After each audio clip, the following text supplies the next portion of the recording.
Stem cells.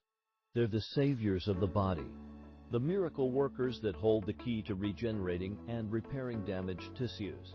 These tiny, yet mighty cells have the power to transform into a variety of different cell types, providing a crucial source of fresh cells to replace old, damaged ones.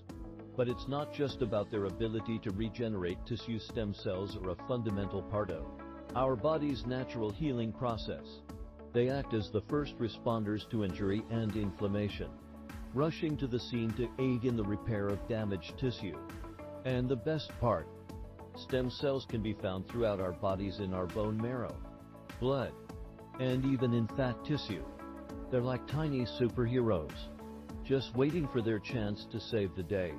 But let's not forget the immense potential of stem cells in the world of medicine. They have the ability to be used in regenerative therapies, treating a variety of conditions from heart disease to diabetes, and even spinal cord injuries. The beauty of stem cells lies in their versatility and adaptability. They can be manipulated and engineered to become almost any type of cell, opening up a world of possibilities for medical research and treatment. So next time you think about stem cells, remember their incredible power to heal and regenerate, and their potential to change the world of medicine as we know it.